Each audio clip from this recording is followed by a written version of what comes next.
تو اپنی حاجت کو پوری کرانے کا طریقہ میں بتا رہا ہوں. 2 رکعت نفل پڑھیے، اس کے بعد اللہ سے مانگیے. مانگنے کے ادب بھی بتائے تو حالانکہ اس میں نہیں ہے، لیکن بتایا تو ادب کیا ہے مانگنے کا، ورنہ یہ ادب بھی ہم بھول جاتے ہیں. آپ صلی اللہ علیہ وسلم نے ایک بار دیکھا ایک شخص آیا، اس نے 2 رکعت نماز پڑھی، اس کے بعد اس نے دعا مانگی اور چلے گیا.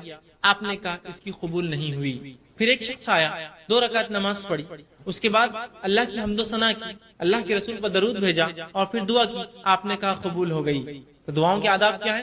نماز پڑھا آپ نے 2 رکعت نفل، اس کے بعد سب سے پہلے اللہ کی حمد و ثنا کیجیے. اب اللہ کی حمد و ثنا کیا ہے؟ کوئی بھی سورہ فاتحہ پڑھی حمد و ثنا ہے، سورہ اخلاص پڑھی حمد و ثنا ہے، تعریف کیجیے اللہ کی، آیت الکرسی پڑھی حمد و ثنا ہے. خاص الفاظ کوئی ثابت نہیں، رسول اللہ جو پڑھنا چاہے پڑھی، ہوگی حمد و ثنا.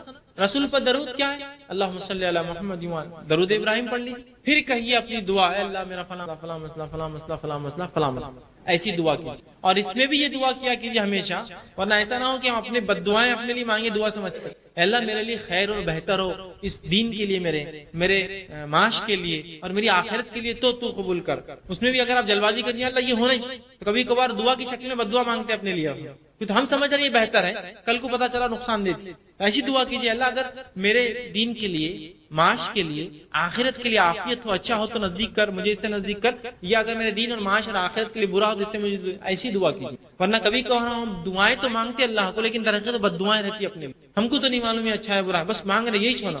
جب دے دیتا ہے تو پھر بولتے ہیں یار میرے ساتھ ایسا کیوں ہوا. تو آپ نے ضد ایسی کی، آپ بہتر انداز سے اللہ سے مانگتے. تو اس کے ادب کیا ہے؟ اللہ کی حمد و ثنا، رسول اللہ پہ درود، اور اپنی حاجت کا پھر اللہ کے سامنے رکھنا اور اللہ کو اس معاملے میں سپرد کر دینا. تو بہتر جانتا ہے، میں تو مانگ رہا ہوں، بہتر ہے تو مجھے دے دے، اگر میرے لیے بہتر نہیں تو مجھ سے دور کر دے. ٹھیک. اور دعاؤں کو پکے الفاظ میں مانگنا چاہیے، یہ بھی ایک ہم سے غلطیاں ہوتی ہیں. رسول اللہ فرمایا دعاؤں کو پکے الفاظ میں مانگو. اے اللہ تو یہ چاہے تو ایسا کر دے، نہیں مانگنا. اللہ کو کون، اس کے اوپر کون ہے جو اس کو چاہے گا؟ اللہ کے اوپر کوئی اتھارٹی جو تو چاہیں گا تو اس کی، اللہ اگر بہتر ہے تو یہ میرے لیے کر دے. پکے الفاظ، سمجھے؟ رسول اللہ فرمایا دعائیں پکے الفاظ میں کیا کرو، کچے الفاظ میں نہیں. اے اللہ اگر تو بہتر سمجھے تو کر دے. کیوں؟ اللہ کو معلوم ہے کیا بتا، اگر اللہ بہتر ہو تو کر دے، تو بہتر سمجھے تو کر دے. کیوں؟ بہتر ہو تو کر دے، بہتر نہیں ہے تو مت کر. پکا الفاظ، کچے الفاظ مت ادا کیجیے، ایسے الفاظ مت ادا کیجیے ڈاماڈول والے ہو. تو اللہ کے اوپر رسول اللہ فرماتے کوئی حاکم تھوڑی ہے جو طے کرے گا. تو چاہے تو، چاہت کیا ہے؟ اللہ تو سمجھے بہتر تو کر دے، نہیں سمجھے بہتر تو میرے لیے برا ہے تو دور کر دے مجھ سے. رسول اللہ دعائیں پکے الفاظ میں مانگا کرو، یہ مت کہا کرو تو چاہے تو فلاں، تو چاہے تو اللہ کے اوپر کوئی تھوڑی اتھارٹی ہے جو اس کی چاہت اور نہیں چاہت. پکے الفاظ میں اللہ بہتر ہو تو کر دے، نہیں بہتر ہے تو دور کر دے، بس ختم. ایک دم بہترین الفاظ، پکے الفاظ، کچے الفاظ میں نہ کرے. ٹھیک. تو یہ بھی دعاؤں کے بہرحال کوئی موقع ملا تو افضل عبادتیں جس میں نماز شامل ہے اور اسی طرح طواف شامل ہے، یہ بغیر طہارت کے، بغیر غسل اور بغیر اس کے بعد وضو کے نہیں ہو سکتی ہے. تو گویا اس کی بڑی اہمیت ہے، یاد رکھیے. اور یہ بات میں بار بار کہتا ہوں کہ جس طرح سے فرائض کا پہ عمل کرنا ہم پر واجب اور فرض ہے، اس کو سیکھنا فرض ہے، اسی طرح وہ تمام باتیں جو فرض کے تکمیل میں ضروری، اس کی شرائط ہے، اس کی وجہ ہے، اس کی بیس ہے، ان تمام کا سیکھنا اور کرنا بھی اتنا ہی ضروری ہے جتنا اس فرض پہ عمل کرنا ضروری ہے. تو اگر نماز پڑھنا فرض ہے اور اس پر عمل ضروری ہے تو نماز کن کن چیزوں کی بنیاد پر مکمل ہوتی ہے، ان تمام کو سیکھنا بھی فرض اور اتنا ہی ضروری ہے. اگر زکوٰۃ دینا فرض ہے تو زکوٰۃ کی تکمیل کے لیے جو چیزیں ہوتی ہیں، اس کے مسائل، کتنے نصاب پر زکوٰۃ نکلیں گی، اس کا معلوم کرنا بھی فرض ہے. اگر حج کرنا فرض ہے تو اس کا طریقہ سیکھنا بھی ہم پر فرض ہے اور تمام چیزیں کرنا بھی اس کی فرض ہے. ٹھیک ہے. تو اسی طرح جو ہے نماز چونکہ ہم پر فرض ہے تو اس کی شرط طہارت ہے، اور طہارت میں غسل بھی شامل ہے اور وضو بھی شامل ہے، یاد رکھیے. تو بہرحال کچھ باتیں میں جو ہے طہارت کے احکام کے تعلق سے آپ کے سامنے بہرحال آج رکھنے کی بہرحال کوشش کروں گا. مکمل عنوان اس میں کور کرنا میرے لیے ممکن نہیں ہوگا، لیکن بہرحال اہم نکات رکھتے ہوئے تاکہ باقی باتیں اور بھی آپ جو ہے مختلف کتابوں کے ذریعے سیکھ سکتے ہیں، رکھنے کی کوشش کروں گا. سب سے پہلی چیز تو یہ کہ طہارت کی اہمیت اور فضیلت کیا ہے آپ تمام اور ہم تمام جانتے ہیں. نبی اکرم صلی اللہ علیہ وسلم نے طہارت کو آدھا ایمان کا، طہور شطر الایمان، پاکی یا طہارت، صفائی، ستھرائی، اچھے اپنے آپ کو اچھا رکھنا، اپنے ماحول، اپنے سماج کو صاف ستھرا رکھنا، خود کو پاک رکھنا، اپنے کپڑوں کو پاک رکھنا، اپنے بیٹھنے کی جگہوں کو، اپنی عبادت کی، تو میں گویا تمام چیزوں میں پاکی کا شریعت نے حکم دیا. اور شریعت صرف پاکی کا حکم نہیں دیتی ہے، شریعت صرف ظاہری پاکی کا حکم نہیں دیتی ہے، شریعت ظاہری اور باطنی دونوں پاکی کا حکم دیتی ہے. انسان کا باطن بھی پاک ہو، مطلب اندرون بھی پاک ہو، جس کے لیے شریعت کہتی ہے حسد، جلن، کینہ، برائی، بد اخلاقی، بے ادبی، ان سے بچا کرو، اس لیے کہ یہ برائی ہے، اندرونی صفائی بھی چاہتی ہے۔ اور شریعت بیرونی صفائی، ظاہری صفائی بھی چاہتی ہے، کہ شریعت کہتی ہے کہ طہارت لو، وضو کرو، غسل سے رہو، پاک رہو اور فلاں۔ تو گویا شریعت دونوں طہارتیں چاہتی ہے، ایک طہارت جو اندر کی ہو، انسان اندر سے پاک ہو، اور ایک طہارت جو باہر کی ہوتی ہے کہ انسان ظاہری طور سے پاک ہو، اور دونوں ہی اہم ہیں۔ اگر ہم اب ظاہری طہارت کی میں بات کروں گا، یہاں جب پاکی کی بات کروں گا، تو آپ یہ مت سمجھیے باطنی ضروری نہیں ہے، باہر سے تو بڑا وضو صاف ہے اور دوسروں کے بارے میں کینہ رکھتے ہیں، بغض رکھتے ہیں، نفرت کرتے ہیں، حسد رکھتے ہیں، دھوکہ دینے کا سوچتے ہیں، نقصان پہنچانے کا سوچتے ہیں، یہ بھی درست نہیں۔ اور وہیں اگر اندر سے پاک ہوں اور پھر وضو اور طہارتوں کو اہتمام نہیں، نمازی نہیں پڑھتے، تو پھر وہ بھی بیکار ہے۔ تو دونوں ہی طہارتیں شریعت میں اہم ہیں، ٹھیک، اور اس کے بڑے فضائل ہیں۔ جیسے کہ ایک آیت میں نے آپ کے سامنے تلاوت کی، جو سورہ بقرہ کی آیت نمبر جو ہے 222 ہے، اس کا ایک حصہ اللہ نے کہا اور فرمایا ان اللہ یحب التوابین و یحب المتطہرین، اللہ توبہ کرنے والوں کو اور پاک رہنے والوں کو، طہارت رکھنے والوں کو، صفائی اور ستھرائی رکھنے والوں کو پسند کرتا ہے۔ تو ایک توبہ کرنا اور دوسرا صفائی۔ تو توبہ اندرونی پاکی کا ذریعہ، انسان جو گناہ کرتا ہے اندرونی، حسد، جلن، بغض، کینہ، بد اخلاقی، تمام چیزیں، گالی دے دیا، جھوٹ بول دیا، دھوکہ دے دیا، اندرونی برائیاں ہیں، تو توبہ کو پسند کرتا ہے۔ اور ظاہری پاکی کو پسند کرتا ہے، مطلب اندرونی پاکی کے لیے توبہ، ظاہری پاکی کے لیے بولے دونوں پاکیزگی کو پسند کرتا ہے نا۔ کیا فرمایا ان اللہ یحب التوابین، اللہ توبہ کرنے والوں، مطلب اندر سے جو پاک کرے، غلطی ہوگی پاک کر لی اپنے آپ کو، توبہ اس کا ذریعہ ہے گناہوں سے پاک ہونے کا۔ وہ یحب المتطہرین، اور ظاہری پاک رہنے والوں، اندرونی پاک اور ظاہری پاک دونوں ملا کر اللہ دونوں سے محبت کرتا ہے، ٹھیک۔ تو اس سے میں سمجھتا ہوں اس کی فضیلت ہمیں پتہ چلتی ہے۔ لیکن آج ہم اس سماج میں دیکھتے ہیں کہ جہاں ہم رہتے ہیں مسلمان پاکیزگی سے بہت دور ہیں، دونوں ہی قسم، اندرونی پاکیزگی اور ظاہری جو ہے باہر کی پاکیزگی، دونوں سے بہت دور ہوتے ہیں۔ مطلب یہ کہ نہ اندر کا ہم صاف رکھنے کی سوچتے ہیں، ٹھیک، اور نہ ہی ظاہری پاکیزگی ہماری نظر آتی ہے۔ کچھ حد تک اگر ظاہری پاکیزگی ہم اپنے گھر کے حد تک یا اپنے جسم کے حد تک کر بھی لیتے ہیں، تو باقی جگہ ہمارا کوئی ایمفسائز، کوئی اہمیت نہیں ہوتی ہے۔ جیسا کہ میرا گھر صاف ہے تو میرے گھر کا کچرا میرے گھر کے بالکل سامنے ہوتا ہے، تو یہ کون سی پاکیزگی کہ اپنی جگہ کو تو پاک کرو اور اپنے گھر کے سامنے لوگوں کو تکلیف پہنچاؤ۔ یا میرا گھر تو بہت صاف ستھرا ہوتا ہے، جس کے اندر روز واشنگ ہو رہی ہے، لیکن اس کا گندا پانی جو ہے سامنے سڑک پر آتا ہے، جس کے ذریعے کئی لوگ بے طہارت گندگی میں، اور ان کی طہارت خراب ہوتی ہے، صفائی خراب ہوتی ہے، اس کی مجھے کوئی فکر نہیں ہوتی۔ تو ایسا نہیں، ہمیں اپنے نفس کو، اپنے گھر کو، اپنے محلوں کو، ہمارے سماج کو، ہماری بستیوں کو، ہمارے شہروں اور ملکوں کو ہمیں پاک رکھنا یاد رکھیں، اس لیے کہ ہمارا دین اس کی تعلیم دیتا ہے، دین اس کی تربیت دیتا ہے، دین بار بار اس کے بارے میں ہمیں جو ہے متوجہ کراتا ہے، ہمیں اس کا حکم دیتا ہے، یاد رکھیں، ٹھیک ہے۔ تو یہ بڑی اہم چیز ہے۔ آئیے اللہ رب العزت اپنی کتاب میں طہارت کا ہمیں حکم دیتا ہے، اور سورہ مائدہ سورہ نمبر 5 اس کی آیت نمبر 6 میں اللہ رب العزت نے فرمایا اور کہا وَإِن كُنتُمْ جُنُوبًا فَاتَّطَّهَّرُوا، کہ اگر تم میں سے کوئی جنوبی ہو جائے، جنوبی کا معنی ہوتا ہے ایسا آدمی کہ جس کو غسل واجب ہو، ٹھیک، ایسا آدمی جس کو غسل واجب ہو، تو کہا اگر تم میں سے کوئی شخص جنوبی ہو جائے جس پر غسل واجب ہو تو وہ کیا کرے؟ اللہ نے فرمایا تو وہ طہارت لے، تو وہ اپنے آپ کو پاک کرے۔ تو طہارت لینا ہم پر واجب اور فرض ہے، یاد رکھیے۔ کیا کہا اللہ نے؟ اگر تم میں سے کوئی جنوبی ہو جائے تو فوراً کہا تو تم طہارت لو، اپنے نفس کو، اپنے ظاہر کو پاک کر لو، ٹھیک۔ اسی طرح آگے اللہ رب العزت فرماتا ہے، اور نبی اکرم صلی اللہ علیہ وسلم کو اللہ رب العزت نے حکم دیا اور کہا سورہ مدثر سورہ نمبر 74 اس کی آیت نمبر 4 میں کہا فَثِيَابَكَ فَطَّهِّرْ، کہ نبی اپنے کپڑوں کو پاک رکھیے۔ ثوب کا معنی ہوتا ہے ڈریس جو اوپر انسان پہنتا ہے۔ فَثِيَابَكَ فَطَّهِّرْ، کہ نبی اپنے کپڑوں کو آپ جو ہے پاک رکھیے، صاف رکھیے۔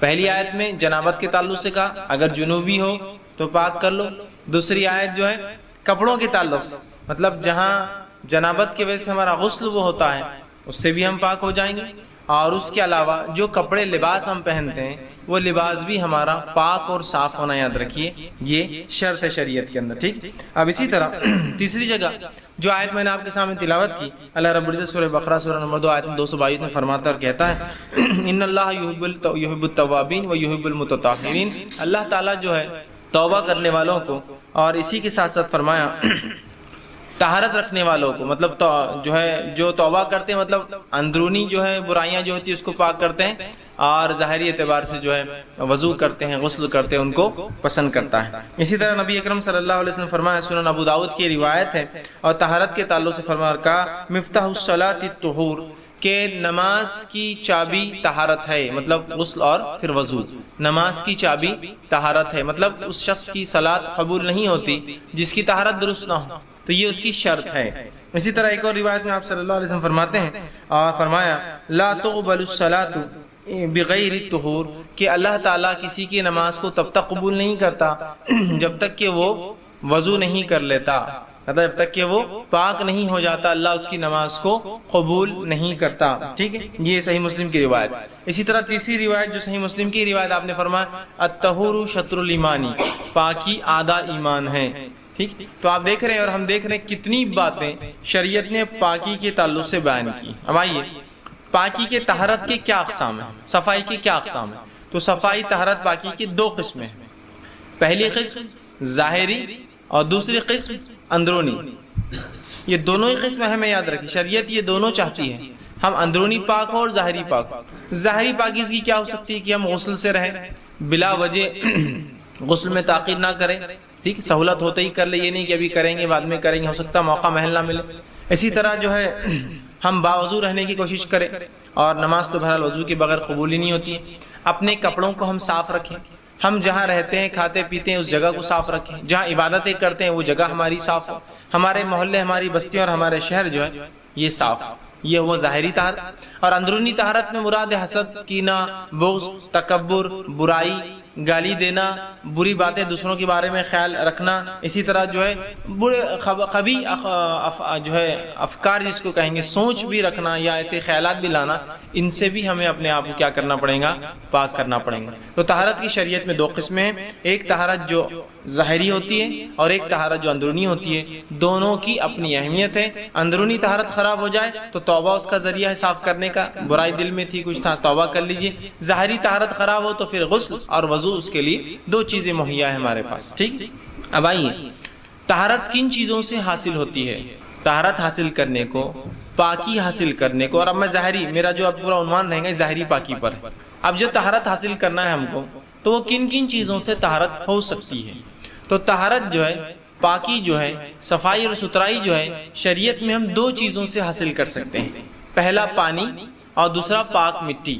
صاف پانی مطلب پاک پانی ظاہر سی بات ہے، اور صاف مٹی، پاک مٹی، یہ دو چیزوں سے انسان طہارت حاصل کر سکتا ہے، یاد رکھیے شریعت۔ ٹھیک، اس کے تعلق سے جو سادہ پانی جس کو ہم کہیں گے یا صاف پانی جس کو ہم کہیں گے، میں سادہ پانی اس لیے کہہ رہا ہوں کہ بہت ساری چیزیں ہوتی ہیں جن کو پانی کہا جاتا ہے لیکن وہ پانی ہوتے نہیں، جیسا گلاب کا پانی، پانی تو ہے لیکن گلاب ہے۔ سادہ پانی اس لیے میں کہہ رہا ہوں، مطلب پانی جو جھیل میں ہو، ندی میں ہو، سمندر کا ہو، بارش کے ذریعے جو آتا ہو، نہروں کے ذریعے جو نکلتا ہو، کنووں سے جو نکلتا ہو، یہ سادہ پانی ہے۔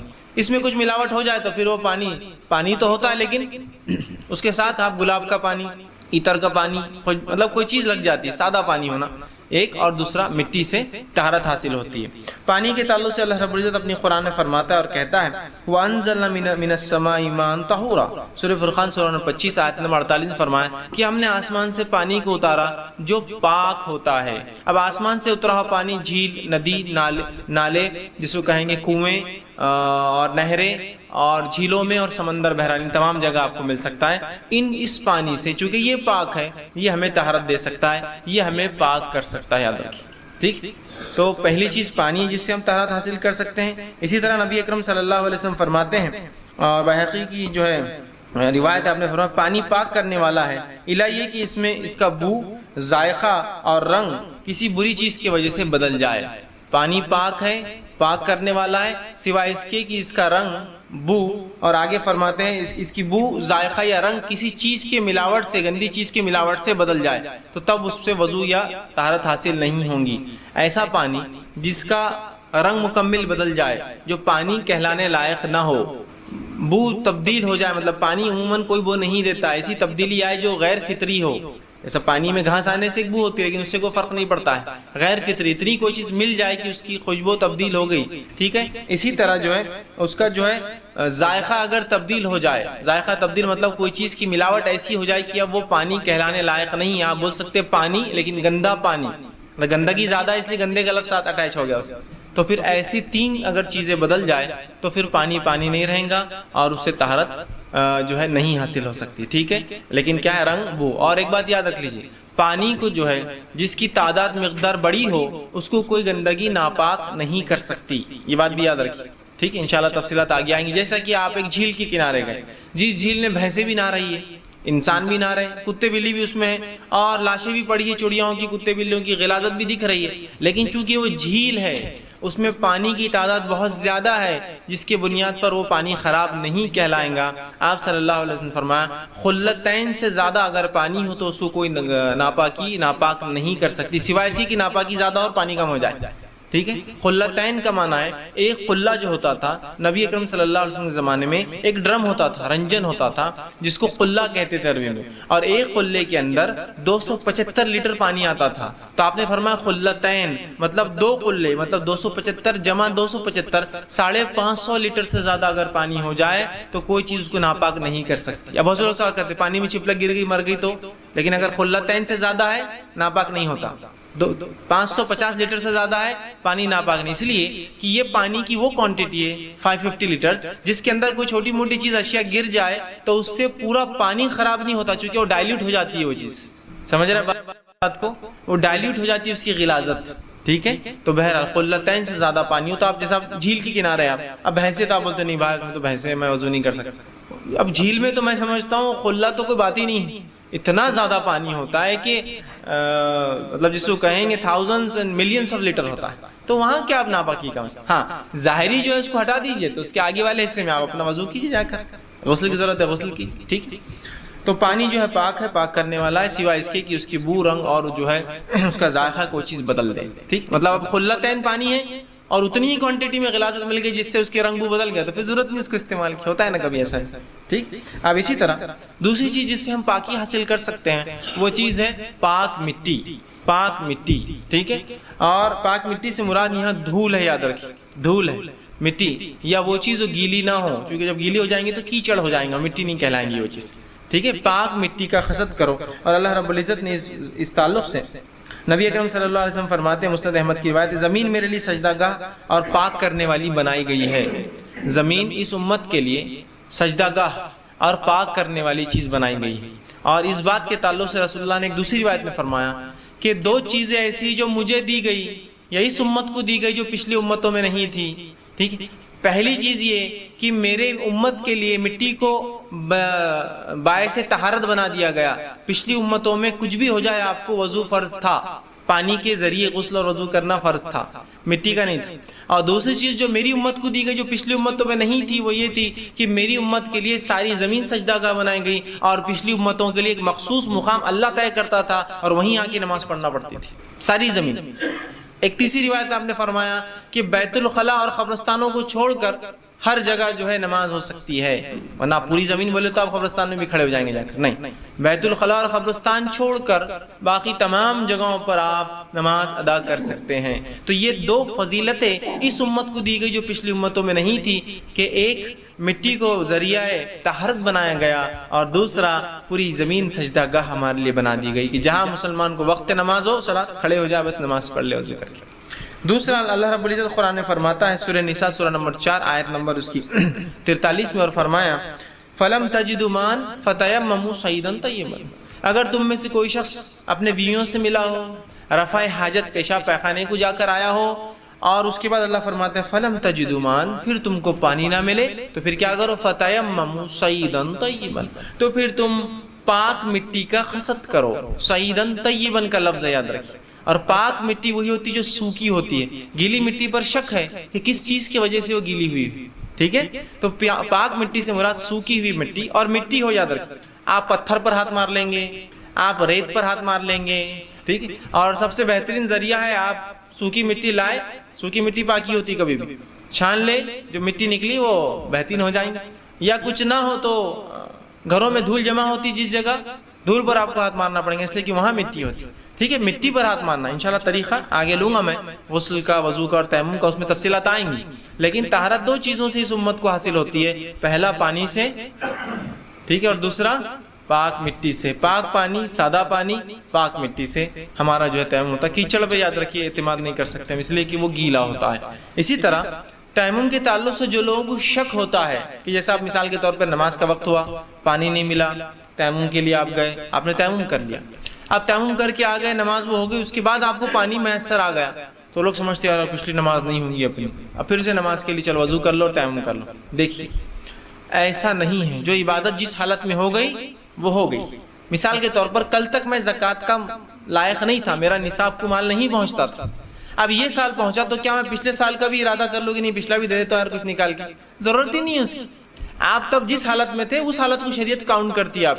تو اب جب جس حالت میں آپ نماز کے لیے جا رہے تھے تب پانی نہیں ملا, آپ نے تیمم کر لیا, آپ کی وہ نماز ہو گئی, اب دہرانے کی اس کو ضرورت نہیں ہے, یاد رکھیے. ٹھیک ہے, اس لیے کہ نبی اکرم صلی اللہ علیہ وسلم, صحیح بخاری کا ایک واقعہ ہے کہ جو ہے معاف کرنا ترمذی کی روایت ہے, کچھ صحابہ کو یہ ہوا کہ کیا جب ہم تیمم سے وضو کر لیتے ہیں, مطلب طہارت حاصل کر لیتے ہیں, نماز پڑھ لیتے ہیں, تو اس کے بعد پانی مل جائے تو کیا پھر ہم کو دہرانا پڑے گا؟ جیسا 2-4 دن ہو گیا عرب کا اس ماحول میں, 2-4 دن ہو سکتا پانی نہ ملے. تو نبی اکرم صلی اللہ علیہ وسلم کو جب یہ بات صحابہ کی سنی آئی تو آپ نے کہا اور فرمایا, پاک مٹی مسلمانوں کے لیے وضو ہے, پاک مٹی مسلمانوں کے لیے وضو ہے, چاہے 10 سال پانی نہ ملے. مطلب تیمم مکمل قائم مقام ہے وضو کا. 10 سال تک بھی اگر پانی نہ ملے اور تم کو تیمم کرنا پڑے تو تمہاری نماز درست ہے. یہ امپورٹنس, اہمیت بتانے کے لیے ہوتا نا. آپ بولتے نا 10 CO جی, سینکڑوں ہزاروں لوگ تھے, تو ایگزیکٹلی 1000 نہیں ہوتے ہوں, ایک پیمانہ ہوتا ہے رفلی بتانے کے لیے. تو آپ نے کہا 10 سال بھی, کہ تو صحابہ گھبرا رہے تھے کہ اب ہم سفر کو 3-4 دن تھے, اب پانی نہیں ملا, تو کیا شہر میں آنے کے بعد پانی ملنے کا وضو کر کے پھر سے پوری نمازیں پڑھے؟ تو اس پہ آپ سے فرما رہے ہیں کہ تیمم مسلمانوں کے لیے وضو کا قائم مقام ہے, بدل ہے. چاہے 10 سال پانی نہ ملے, مطلب 10 سال تک بھی ایسی نماز پڑھے تو تمہاری نماز درست ہے. جب پانی حاصل ہو جائے تو اپنے جسم کو اس سے صاف کر لیا کرو, اور جب پانی مل جائے تو اپنے جسم کو اس سے صاف کر لیا کرو. اس سے مراد یہ کہ سمجھ لیجئے مجھے, اور یہ ایک بات اور یاد رکھیے, تیمم کا وضو اور تیمم کا غسل دونوں کا ایک ہی طریقہ ہے. غسل کے لیے بھی تیمم کیا جاتا ہے اور وضو کے لیے بھی تیمم کیا جاتا ہے. اس کے دونوں کو الگ ٹائپ نہیں ہے کہ غسل کا تیمم الگ اور وضو کے لیے الگ. ٹھیک ہے, تو آپ سمجھ لیجئے مجھے غسل کی ضرورت تھی تو میں نے تیمم کر کے نمازیں پڑھ لی, سفر پہ تھا میں. اب جب آ گیا ہوں جہاں پانی مجھے میسر ہے, تو اس کے بعد میں اپنے آپ کو نہانا آپ ضروری میرے لیے, کیونکہ اگلی نمازیں پڑھنا ہے, اس کے لیے مجھے وضو ضروری ہو گیا. ٹھیک ہے, تو اس کے لیے آپ فرما رہے ہیں کہ جب پھر پانی مل جائے تو اپنے آپ کو پاک کر لو. مطلب جو چیز کی وجہ سے تمہیں تیمم کی مجبوری تھی, یا پانی نہیں تھا, یا ضرورت تھی وضو یا غسل کی اور پانی نہیں ملا, تو آپ پاک کر لو اپنے آپ. لیکن اس کا ہرگز معنی یہ نہیں ہے کہ آپ پھر پاک کر کے پوری نماز دہرائے. جو ہو گئی اس میں ہو گئی. جیسا کہ میں مثال دوں گا, تیمم ایک اسٹیپنی ہے گاڑی کی, تیمم گاڑی کا اسپیئر ویل ہے, سمجھے. اگر آپ کے مین ویل پنکچر ہو جائے, گاڑی کا جو اصل ٹائر ہے, اور آپ نے اسپیئر ویل اسٹیپنی لگا دی گاڑی کو, اور آپ نے اس پہ سفر کیا, سمجھیے 100 کلومیٹر, تو 100 کلومیٹر وہ سفر ہوتا ہے یا نہیں ہوتا ہے؟ ہوتا ہے نا. لیکن 100 کلومیٹر کے بعد جب آپ کو دکان مل جاتی ہے, آپ فوراً اپنے ریل ٹائر کا پنکچر بناتے اور اس پہ لگا دیتے ہیں. تو کوئی یہ بولے گا نہیں اب وہ 100 کلومیٹر سفر نہیں, اور پھر آپ جا کے آئیں گے اپنا اصل ٹائر پہ, ضرورت ہی نہیں ہے اسے, اس لیے کہ سفر ہو گیا. اسی طرح تیمم بھی ایک مجبوری کی چیز ہے جو استعمال کی جاتی ہے, لیکن مجبوری کے استعمال کا ہرگز معنی ہی نہیں کہ وہ استعمال کی مجبوری میں استعمال درست نہیں تھا, اس وہ کام ہو گیا, وہ عبادت آپ کی ہوگی, اب ضرورت نہیں اس کو کرنے. سمجھ گئے آپ بات؟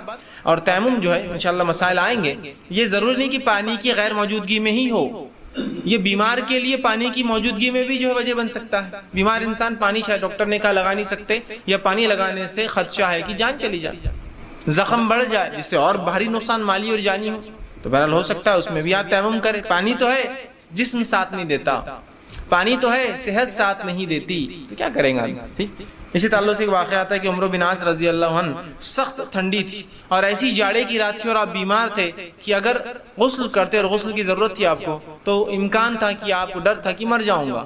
مطلب بیمار زیادہ تھے, اور عرب کی اس سردی کو آپ اندازہ لگائیے, وہ ہماری سردی جیسی نہیں ہوتی, بہت سخت سردیاں ہوتی ہے, تو آپ ڈر رہے تھے کہ کہیں امکان نہ, تو آپ نے اس معاملے میں جو ہے تیمم کر لیا. انشاءاللہ مسائل اس کے آگے آئیں گے. ٹھیک, اب آئیے نجاست جو ہے وہ کیا ہوتی ہے, گندگی کیا ہوتی ہے. تو گندگی دیکھیے, ہر وہ چیز جو, یا نجاست کے اقسام جس کو کہیں گے ہم, وہ ہوتی ہے جو انسانی جسم سے نکلتی ہے, جس کو عام زبان میں کہوں گا پیشاب اور پیخانے کے ذریعے سے نکلنے والی چیز نجاست ہے.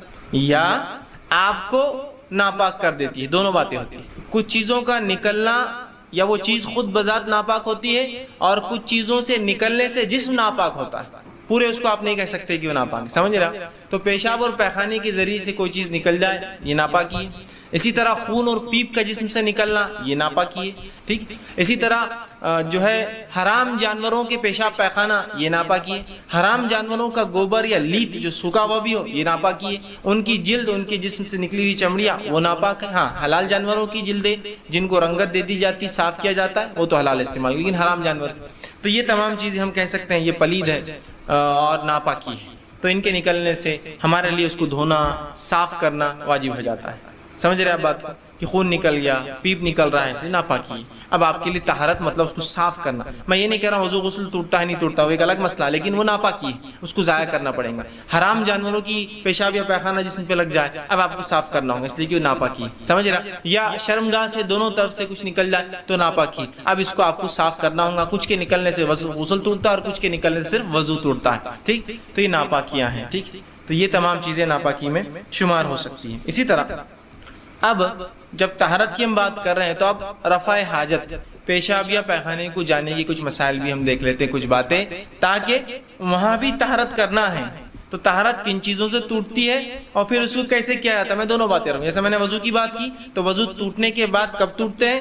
رفع حاجت سب سے ایک عام چیز ہے. پیشاب پیخانے کو جانا سب سے بنیادی وجہ ہے ہمارے وضو کے ٹوٹنے کی. پھر میں غسل کا جب مسئلہ لوں گا تو پھر غسل کب ٹوٹتا ہے اور پھر اس کا طریقہ، اور وضو کب ٹوٹتا ہے اور پھر اس کا طریقہ، وہ انشاءاللہ ایک کے بعد ایک آتا جائے گا.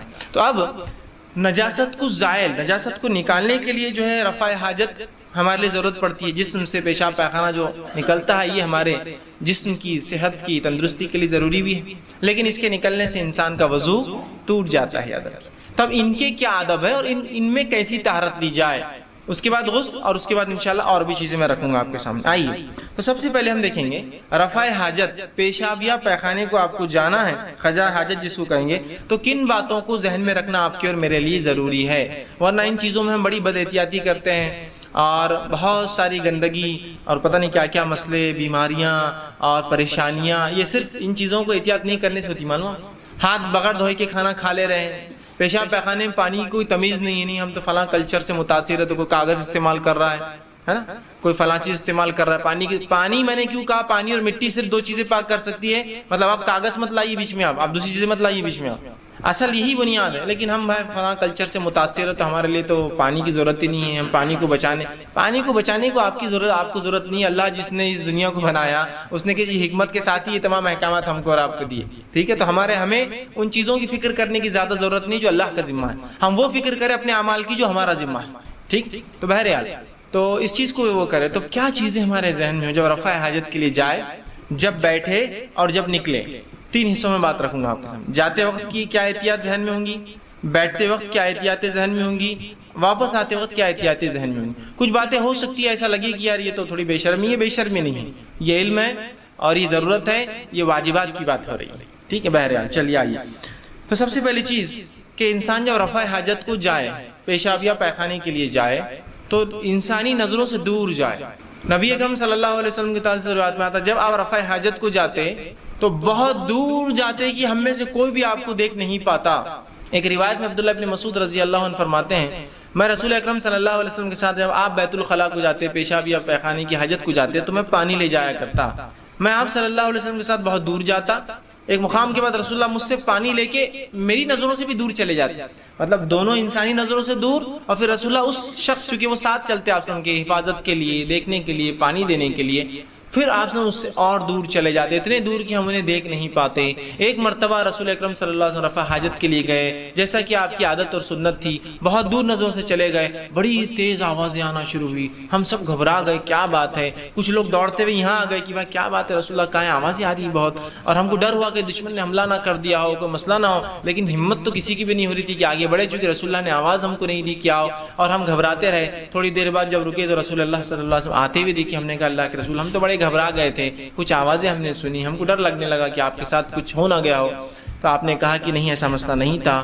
جب میں رفع حاجت کے لیے گیا تو جنوں کے دو گروہوں میں لڑائی ہو گئی, جو کافر اور جو مومن تھے, اور دونوں میرے پاس آئے اور کہا آپ صلح کروا دیجئے, اور ہم لوگوں کو ڈسپیوٹ جگہ کے اوپر تھا, ایریے پر تھا کہ فیصلہ کر دیجئے کون کہاں رہیں گا. آپ نے کہا میں نے پھر دونوں میں فیصلہ کر دیا اور دونوں نے میری بات کو قبول کر لیا, اور میں نے مومن جنوں سے کہا کہ تم جو ہے پہاڑوں کے دروں میں جا کر رہو, ٹھیک, یا اونچے مقامات پر رہو, مطلب پہاڑ کے جو علاقے ہوتے پہاڑی, اور جو کافر جن تھے ان سے کہہ دیا کہ تم غیر آباد سمندری ٹاپوؤں میں جا کے رہو, اور دونوں نے میری بات کو قبول کر لیا. بات سمجھ؟ تو یہاں بھی راوی کیا کہتے ہیں, رسول اللہ بہت دور چلے گئے تھے, ہم دیکھ نہیں پا رہے تھے, ہمیں آوازیں, ہم ڈر رہے تھے, لیکن رسول اللہ پتا تھا اتنے دور جاتے تھے, ہو سکتا ہے بھاگنے تک وہاں پہنچ بھی نہ سکے, تو سوچا کہ انتظار کرنا زیادہ بہتر ہے. سمجھ رہا؟ تو انسانی نظروں سے دور جانا ہے آپ کو, جب بھی آپ کو وہ کرنا ہے. یہ بات تب کے لیے لاگو ہوگی جب آپ کھلے میں کر رہے ہیں, بند کے لیے لاگو نہیں, ورنہ بند اس میں بھی آپ دور کسی علاقے میں جائیں گے, وہاں ضرورت ہی نہیں, بند ہے. اور آج کل الحمدللہ ہم شہروں میں رہتے ہیں اور بند ہوتے ہیں, لیکن اگر آپ کو کبھی مجبوری آ جائے جنگل میں تو یاد رکھیے اس کے لیے ہوگا. ورنہ آج ہم لوگوں کو دیکھتے ہیں سڑک سے, آپ ہائی وے سے گاڑیاں چلا رہے ہیں اور لوگ انسانوں کی طرف منہ کر کے رفع حاجت کے لیے بیٹھے ہوئے. کم از کم اتنی حیا تو ہونا چاہیے کہ پیٹ کر لے آدمی, مجبور ہوتا ہے نا, مجبوری یہ سمجھو جانے تک چھوٹ جا رہا تھا تو وہیں بیٹھ گیا راستے پر, مطلب گاڑیاں جا رہی ہیں اور اس ہائی وے کی طرف گاڑیوں کو دیکھتے دیکھتے رفع حاجت کے لیے کھڑا یا بیٹھا ہے. سمجھ رہا بات؟ کیسی مطلب گھنونی بات ہے, کتنی بے شرمی کی بات ہے. مطلب شرم و حیا کا تقاضا انسانیت بھولتی جا رہی ہے, اور پھر وہی جانور اور جس کو ہم کہیں گے اینیمل انسٹنکٹ اپنے اندر واپس جگا رہی ہے, جو جانوروں کی خصلت کہیں گے, ننگا ہونا, جسموں کو دکھانا. یہ آدم کی اولاد اور آدم کی اور انسانوں کی فطرت نہیں ہے ننگا ہونا, اس کا فطری تقاضا ہی نہیں ہے. سمجھا؟ تو یہ بات یاد رکھیے. ورنہ بہت سے لوگوں کو دیکھا جاتا ہے چوراہوں پر بیچ میں کھڑے رہے کہ بس شروع ہے, اور ہر کوئی دیکھ رہا آس پاس سے, اور لوگ اپنی نظریں بچا کے جا رہے ہیں, ان کو کوئی شرم نہیں آ رہی. سمجھ رہا؟ چوراہوں پر نکڑوں پر کھڑے رہ کے طہارت ہو رہی ہے. کم از کم اگر ایسی ضرورت تھی تو کہیں دور جاتے, نکڑ چوراہوں پر لوگوں کے گھروں کو طہارت کا مقام بنا دیا آپ نے. ایک جگہ سے میں گھر سے میرا گزر ہوا تو وہاں اوپر لکھا ہوا تھا, یہاں دیکھو گدھا مت رہا ہے, بڑا ایسا بورڈ لگا ہوا تھا, اور نیچے دو آدمی پیشاب کرتے کھڑے تھے. میں نے کہا ماشاء اللہ, وہاں انہوں نے لکھ دیا, چونکہ ان کے گھر کے پاس لوگ پیشاب کر رہے تھے, اتنا تنگ کر دیا تو انہوں نے وہاں لکھ دیا تھا تاکہ کم از کم وہ لوگ ذلیل تو ہو کہ دیکھو گدھا مت رہا ہے. ٹھیک, لیکن اس کے بعد بھی لوگوں کو شرم نہیں, کھڑے ہیں. سمجھ رہا؟ تو بہت احتیاط کیجیے. ٹھیک ہے, تو نظروں سے دور جانا, یہ عام زبان میں کہوں گا, اپنے گھروں میں تو دروازوں کا مکمل بند ہونا اس میں جا کے, تاکہ کوئی دیکھ نہ سکے, کوئی آ نہ جائے. ٹھیک, چلیے. دوسری چیز کا لحاظ, اس حالت میں کوئی ایسی چیز ساتھ نہ رکھے جس پہ اللہ کا ذکر یا اللہ کا نام واضح لکھا ہو. جیسے کہ ایک روایت میں آتا, نبی اکرم صلی اللہ علیہ وسلم سے ایک انگوٹھی تھی جو کھلی باہر آپ پہنتے تھے, جسے محمد رسول اللہ لکھا تھا, جو مہر تھی آپ کی, سٹیمپ تھا, جو بادشاہوں کا آپ خطوط لکھتے, لیٹرز لکھتے تو اس پر مارا جاتا, تو وہ آپ اتار دیا کرتے تھے. تو اس سے علماء لکھتے ہیں کہ ایسی کوئی چیز جو ظاہری اللہ کا نام یا ذکر ہو, جیسا آپ کے پاس مصحف ہے جیب میں, قرآن ہے, آپ پڑھنے کے عادی ہیں, تو وہ نہیں لے جا سکتے آپ. رہا معاملہ وہ قرآن جو الیکٹرانک فارم میں موبائل, آئی پاڈ یا دوسری چیزوں میں, وہ الگ چیز ہے, اس کی حرمت قرآن جیسی نہیں. لیکن جو مصحف ہوتا ہے, پیج وائز جو قرآن ہوتا ہے, اس کی بڑی حرمت ہے, اس کو تو نہیں لے جا سکتے. وہ الیکٹرانک فارم میں ہے, کہ تو اگر کوئی موبائل گر گیا اس میں قرآن, تو آپ یہ نہیں بولتے قرآن گرا, موبائل گرا. لیکن قرآن جو مصحف پیپر میں ہوتا ہے, بک بائنڈیڈ بک میں ہوتا ہے, اس کی بڑی حرمت ہے, یاد رکھیں. تو اس کو نہیں لے جا سکتے ہیں. یا کوئی بھی اس چیز پہ کھلا اللہ کا نام لکھا ہو, اور رسول اللہ جو پہنتے ہیں وہ مہر پہنتے تھے. اب خامخواہ لوگ آیت الکرسی لٹکا لیتے ہیں, اللہ کے نام کے کڑے ڈال لیتے ہیں, یہ ضرورت نہیں. تو تعویذات ہے, اور یہ یاد رکھیں شریعتاً درست نہیں, حرام ہے. بہرحال تو ایسا کوئی چیز اس پہ ذکر نہ لے جائے. تیسری چیز, بیت الخلاء میں داخل ہوتے وقت جو ہے اپنا الٹا پاؤں اندر ڈالے, پہلے دایاں پاؤں الٹا, لیفٹ لیگ ڈالے آپ پہلے, اور مسجد میں داخل ہوتے وقت سیدھا ڈالے. تو یہاں الٹا یاد رکھیے. بہت سے لوگ بس طہارت کو تو جانا ہے, کیا پرواہ کون سا پیر جا رہا ہے, بس جانا ہے. یہ سنت کا بھی اہتمام کرے. اس سے کیا فائدے ہو سکتے ہیں دنیاوی اعتبار سے, واللہ اعلم, لیکن ہم اس کے فائدے اٹھا رہے ہیں. کچھ چیزیں ایسی ہوتی ہیں جو سمجھ میں نہیں آتی, لیکن اگر بنانے والا اتنا حکیم ہو تو آپ اعتماد کر لیتے ہیں, بھائی یہ دوا ہے, اس میں کیا پتا ہے کہ آپ کو نہیں, پھر کیوں کھا رہے نہیں, وہ حکیم صاحب نے دیے, وہ بہت ہوشیار ہے, انہوں نے اگر دیے ہوں گے تو فائدہ ہوگا. تو رب نے جب کہہ دیا, اس کے رسول کے ذریعے بتا دیا, تو بس کر لیجیے عمل. فائدے کیا ہے آپ اٹھاتے رہیں گے, سمجھ میں آؤ نہ ہو. لیکن سائنسی اس کے کچھ نہ کچھ فائدے, کہ تو اسلام نے جن چیزوں کو حلال قرار دیا اور جو آپ نے کر کے بتایا, وہ کام کبھی بھی انسانی نفع کے لیے, انسانی فائدے کے لیے, اور جو کام آپ نے نہیں کیا اور شریعت نے جس کو حرام قرار دیا, وہ کبھی بھی نقصان کے لیے انسانی, وہ اس کو فائدہ نہیں دے سکتا. ٹھیک ہے, کر لیجیے عمل بس. تو الٹا پیر ڈالیے, سب سے سیدھا پیر مت ڈالیے. ٹھیک ہے, الٹا پیر آپ ڈالیں گے, اور الٹا پیر جب آپ ڈالیں گے تو ڈالنے سے پہلے یہ دعا پڑھیں گے, بسم اللہ. ٹھیک ہے, یہ دعا ہے جو بیت الخلاء میں جانے کی دعا ہے, اور بہت چھوٹی سی اللہم انی اعوذ بک من الخبث والخبائث، اے اللہ میں تجھ سے، بسم اللہ اللہ کے نام سے، اے اللہ میں تجھ سے پناہ چاہتا ہوں خبث اور خبائث سے، مطلب وہ جنوں سے جو انتہائی قسم کے غلیظ جن ہوتے ہیں اور جو انسانوں کو جب وہ ننگے ہوتے ہیں پیشاب یا پیخانے کی حاجت کو جاتے تب تاڑتے ہیں، تب تکلیف پہنچاتے، تب ایذا دیتے ہیں، تو میں پناہ مانگتا ہوں ایسے جن سے، خبث اور خبائث ان کی مذکر مؤنث سے، مذکر خبث اور مؤنث جو خبائث، ان دونوں سے میں تیری پناہ میں آتا ہوں۔ ٹھیک، کتنی آسان اور چھوٹی سی دعا ہے۔ لیفٹ لیگ ڈالیں گے اور اس سے پہلے دعا پڑھتے ہوئے آپ داخل ہوں گے۔ اگر آپ داخل ہو گئے اور پھر یاد ہے دعا بھول گیا تو اب دل میں آپ پڑھ لیں گے، تو زبان سے ادا کرنا تو حرام ہو جائیں گا بیت الخلاء میں آپ، لیکن دل کے معاملے کو اللہ پکڑ نہیں کرتا ہے۔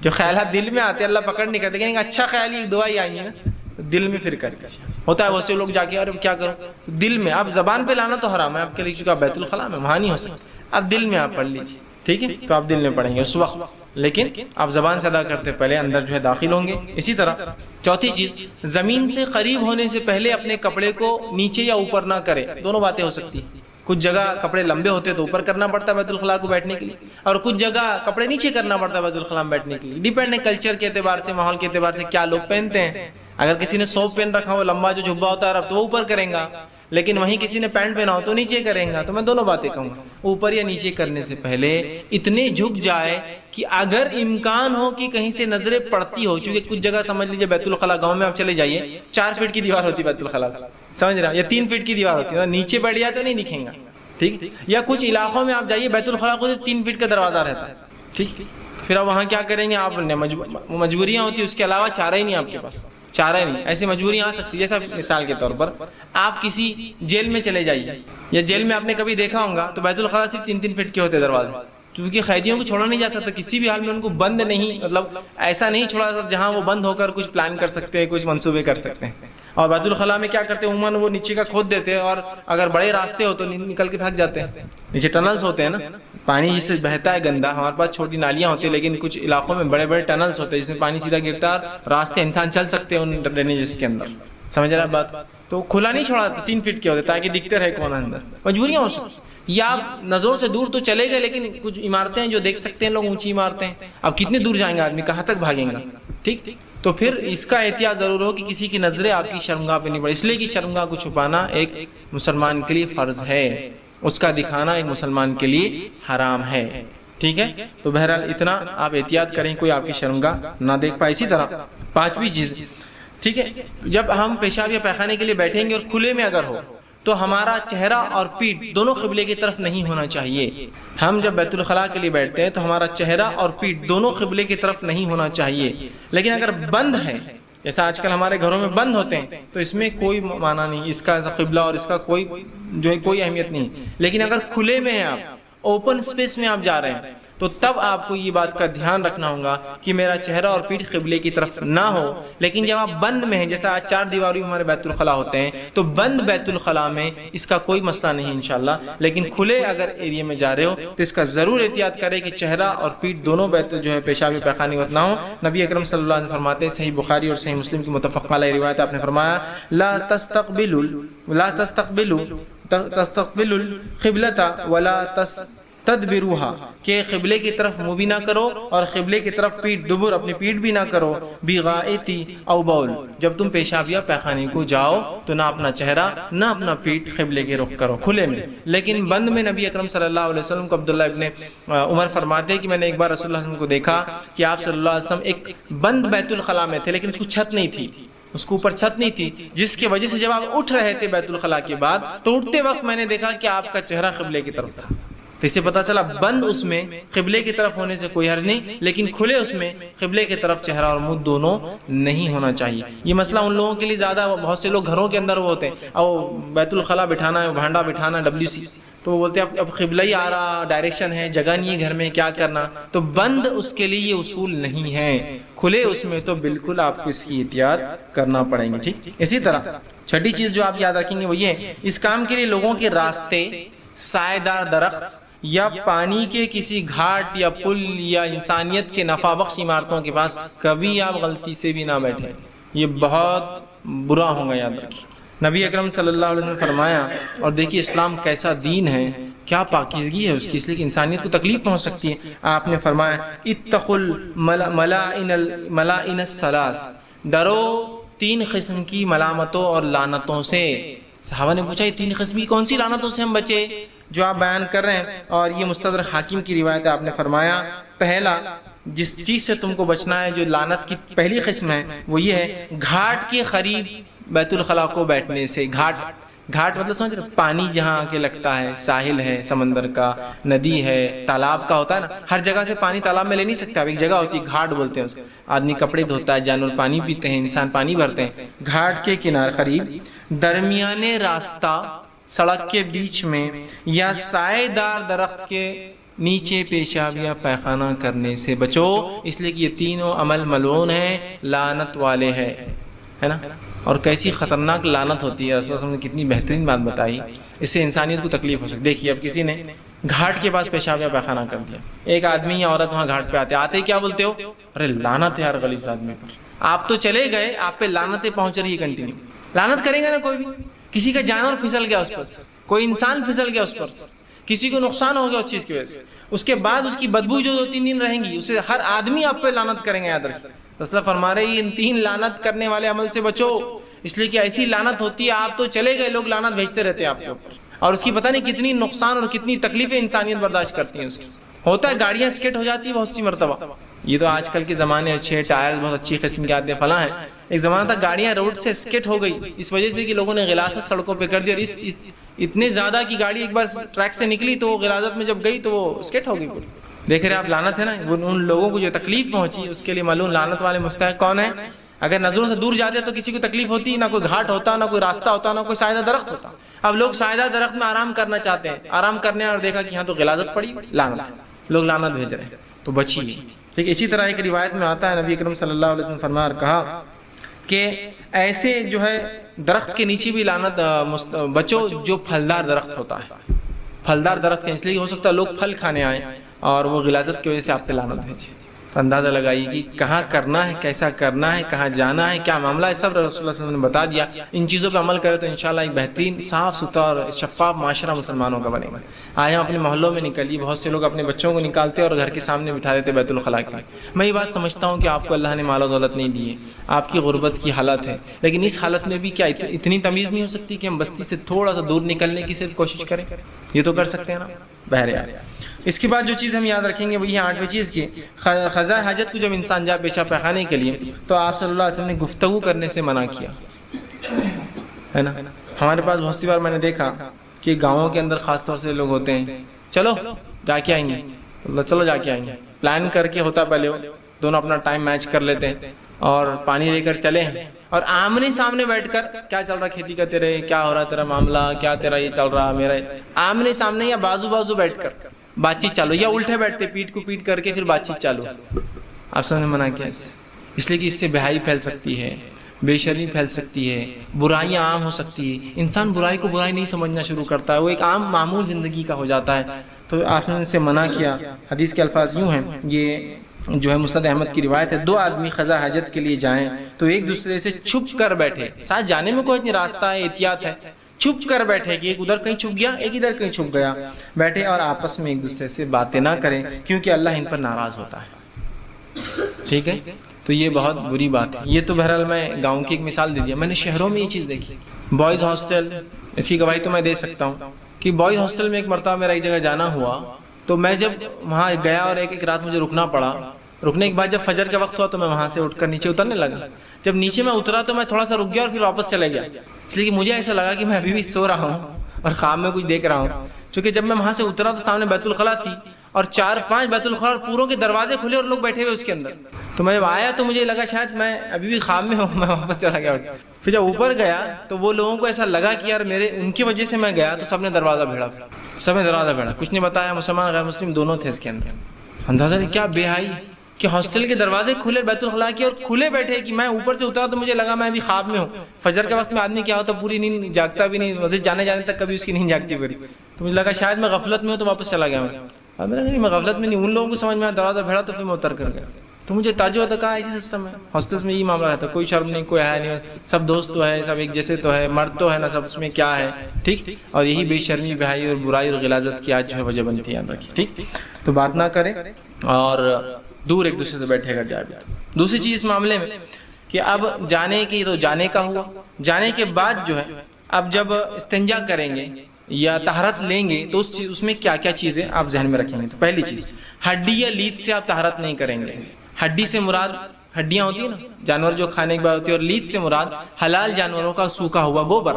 اس لیے کہ نبی اکرم صلی اللہ علیہ وسلم نے فرمایا اور کہا لید اور ہڈی سے استنجا کرنے سے بچو, اس لیے کہ یہ تمہارے بھائی جنوں کی غذا ہے. اسلم فرماتے ہیں میرے پاس کچھ جنیں اور کہا ہے محمد صلی اللہ علیہ وسلم اپنی امت کو اس چیز کی تاکید کرو کہ جو ہڈی ہوتی, جو حلال جانور ذبح ہوتا ہے اس کی ہڈی نکلتی ہے, وہ ہڈیاں اللہ نے ہمارے لیے حلال کر دی اور وہ ہمارے لیے گوشت جیسی بن جاتی ہیں. وہ جانور جن پر اللہ کا نام لے کے ذبح ہوتا ہے وہ جانوروں کی ہڈیاں جنوں کے لیے گوشت بن جاتی ہیں اللہ کے حکم سے. اور کہا وہ جو لیت ہوتا ہے, جو حلال جانوروں کا گوبر ہوتا ہے جو سوکھ جاتا ہے, وہ ہمارے جانوروں کی غذا ہے, جنوں کی غذا نہیں, ان کے جانوروں کی غذا ہے. تو کہا محمد اپنی امت کو تاکید کرو اس معاملے میں کہ وہ ہڈی اور لیت سے, سوکھے ہوئے حلال جانور کے گوبر سے استنجا نہ کرے. تو اب آپ کو استنجا کرنا ہے, پانی نہ ہو تو آپ ہڈی اور گوبر نہیں استعمال کریں گے. اس کے لیے پھر پتھر ہو سکتا ہے, مٹی کے ڈھیلے ہو سکتے ہیں, لیکن ہڈی اور گوبر کا استعمال نہیں ہوگا.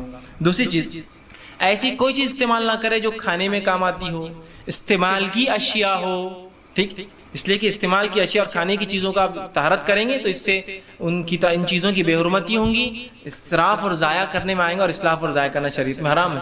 ورنہ ایسا ہوتا, میں ایک مرتبہ ایک صاحب مجھے ایک واقعہ سن لائیں کہ ایک مسجد کا تعمیری کام ہو رہا تھا, کسی نے 1000 اینٹ لا کر صدقہ کر دی کہ بھائی مسجد میں لگا دے. چونکہ سیمنٹ کا انتظام نہیں ہوا تھا تو اینٹیں پڑی رہ گئی, اور انہوں نے کہا کہ انشاءاللہ جب سیمنٹ آ جائے گا تو اینٹوں کا انتظام ہوگا. وہ صاحب 1 سال بعد رمضان سے پہلے آئے, جو رمضان سے پہلے اینٹیں دے کے گئے تھے, آئے تو دیکھا تو اینٹوں کا ڈھیر, آدھی زیادہ اینٹیں غائب ہے اور باقی ٹوٹی پھوٹی پڑی ہے, اور کچھ ثابت آج بھی رکھی ہے. آ کر پوچھا بھائی یہ اینٹوں کیا ہوتا, کہا لگ گئی سب.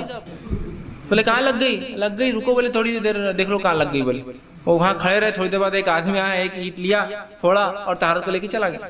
تو کہا لگ گئی پوری راستے. تو یہ حلال چیز تھی نا, استعمال کی چیز تھی اینٹ, آپ طہارت میں لیں گے اس کو. آپ کو اتنا ہے تو اپنی اینٹ خریدیے, پھوڑ کر لائیے اس کو گھر سے. اور پتہ نہیں ایک عجیب ذہنیت مسلمانوں کی کیا بنی ہوئی ہے, طہارت خانے میں جاتے ہیں, پانی کا استعمال کرتے اور ڈھیلوں کا کرتے ہیں. یہ دونوں کا استعمال ہو ہی نہیں سکتا بیک وقت. ڈھیلے صرف پانی کی غیر موجودگی میں استعمال ہو سکتے ہیں. نہیں, زیادہ طہارت حاصل ہوں گی. یہ زیادہ طہارت کا تصور تم نے لایا کہاں سے, یہ تصور آیا کہاں سے کہ دونوں کریں گے تو زیادہ ہوں گے. مطلب اسٹیپنی اور اوریجنل ٹائر دونوں لا کے چلائیں تو گاڑی کو زیادہ فائدہ ہوگا. یہ دونوں رہن دو ٹائر, بیوقوفی کی بات ہے, احمق بات. پانی ہونے کے بعد بھی ڈھیلے استعمال کرتے, ڈھیلے کو استعمال کر کے وہاں رکھتے ہیں جہاں دوسروں کا ہاتھ لگے اس کی دیوار پر طہارت خانے کی, تاکہ لوگ دیکھیں. یہ سب لعنت کی وجہ بنتی, سب گندے ڈھیلے ہوتے ہیں, اور چوک طہارت خانے کے اندر پھینکتے ہیں ڈھیلوں کو لا کر. ارے پانی ہے نا, پھر ڈھیلوں کی ضرورت ہوتی نہیں, پانی کی موجودگی میں ہو ہی نہیں سکتی ایسی طہارت. آگے رکھوں گا میں عائشہ کا ایک قول اس تعلق سے. بہرحال تو ڈھیلوں کا استعمال کر سکتے, لیکن ڈھیلے استعمال کی چیز نہ ہو, حلال کھانے پینے کی اشیاء نہ ہو, بلکہ پتھر جو عام استعمال کے نہ ہو, اور جن کے استعمال کرنے سے کسی کو تکلیف بھی نہ ہو. کسی کے استعمال کے پتھر بھی ہو سکتے ہیں, ان کو بھی نہ لے آپ. بہرحال ٹھیک. دوسری چیز جو ہے, تیسری چیز جو ہے, طہارت کے لیے سیدھے ہاتھ کا استعمال نہ کریں. نبی کا شرمگاہ کو چھونے کے لیے سیدھے ہاتھ کا, طہارت سے مراد دھونے کے لیے اور ہاتھ لگانے کے لیے سیدھے ہاتھ کا استعمال نہ کریں, بلکہ پانی صرف سیدھے ہاتھ سے لے سکتے آپ. استعمال الٹے ہاتھ کا ہوگا دھونے میں بھی اور ہاتھ لگانے کا جہاں معاملہ ہوگا. اس لیے کہ نبی اکرم صلی اللہ علیہ وسلم نے کہا, صحیح بخاری اور صحیح مسلم کی متفق علیہ روایت, آپ نے فرمایا لا یمس احدکم ذکرہ بیمینہ, کوئی شخص اپنے سیدھے ہاتھ سے اپنی شرمگاہ کو نہ چھوئے. ٹھیک. اور پھر آپ نے فرمایا کہا وہو بولو, اور جب وہ پیشاب یا پیخانے کو جائیں, ولا یمسہ من الخلاء بیمینہ, اور جب وہ بیت الخلاء جائے تو دھونے میں بھی جو ہے سیدھے ہاتھ کو استعمال نہ کرے. نہ چھونے میں سیدھا ہاتھ استعمال ہوگا, نہ دھونے میں سیدھا استعمال ہوگا. دھونے سے مراد ہاتھ لگانے کے معاملے میں تو آپ سیدھے ہاتھ سے پانی لے سکتے ہیں, لیکن شرمگاہ کو صرف الٹا ہاتھ لگا سکتے ہیں. مجبوریاں, جسمانی کمزوریاں, جسمانی مجبوریاں, طہارت خانوں کی یا سسٹم کی کبھی مجبوریاں ہو سکتی ہے, وہاں اللہ انشاءاللہ معاف کرنے والا ہے. لیکن عام حالت میں سیدھے ہاتھ سے نہ آپ چھوئیں گے نہ دھوئیں گے, اس سے پانی لے سکتے ہیں, باقی تمام کام الٹے ہاتھ سے آپ کریں گے. ٹھیک. تو اس کی ممانعت ہے. بہت سے لوگوں کو دیکھا گیا وہ سیدھا اور الٹی کوئی تمیز نہیں کرتے. بالکل تمیز کیجیے, اس لیے کہ آپ نے اس کی تاکید فرمائی ہے. ٹھیک. اسی طرح چوتھی چیز جو ہے, ڈھیلوں کا استعمال کرے تو کم از کم 3 ڈھیلوں سے طہارت کرے, اور اس سے زائد کی ضرورت پڑے تو پھر طاق عدد میں 8 نمبرز میں سے 3 5 7 یا اس سے ایسا نمبرز میں 9 ایسا ہو سکتا ہے، ٹھیک ہے. تو ڈھیلوں کا استعمال جب آپ کریں گے تو منیمم 3 سے ڈھیلے سے ہوں گی طہارت، یاد رکھیں 3 ڈھیلوں سے. 3 ڈھیلوں سے. اب کچھ لوگ بولتے ہیں ایک ہی ڈھیلا لے کے 3 طرح سے استعمال کرے تو رسول اللہ 3 ڈھیلے کیوں بول رہے ہیں؟ مطلب خامخواہ ہے کہ 3 بولنا، لفظ 3 کا لانا. ایک کو بول سکتے ہیں نا 4 سائڈ ہوتے ہیں، اس کو 5 بھی ہو سکتے ہیں، کسی پتھر کو 10 بھی ہو سکتے ہیں. تو بولنے کی کیا ضرورت ہے 3 ڈھیلے؟ اس لیے کہ صفائی کے لیے یہ ضروری ہے. سمجھ رہے ہیں بات کو؟ اب کیوں 3 کہا؟ اس لیے کہ کچھ باتیں اس کا تعلق غائب سے ہوتا ہے، وہ ہم نہیں جان سکتے کبھی بھی. جیسے آپ نے فرمایا رات میں سو تو اپنے برتنوں کو، پانی کی مشکیسوں کو جس میں پانی بھرا ہوتا ہے، کھانے کی چیزوں کو کھلا نہ چھوڑو، اس لیے کہ آسمان سے رات میں بیماریاں اترتی ہیں اور کھلے برتن میں داخل ہو جاتی ہیں. تو آپ کہیں گے بیماریاں جراثیم لاتے، جراثیم تو بہت باریک ہوتے، کھلے اور چھپے سے ان کو کیا ہوتا؟ واللہ عالم، یہ غائب کا علم ہے جو اللہ جانتا ہے. ہو سکتا ہے اللہ روک دیتا ہوں گا جس کو ڈھاکا ہوا ہوتا ہوں گا، اور اللہ اجازت دے دیتا ہوں گا جس کا کھلا ہوتا ہوں ان جراثیم کو.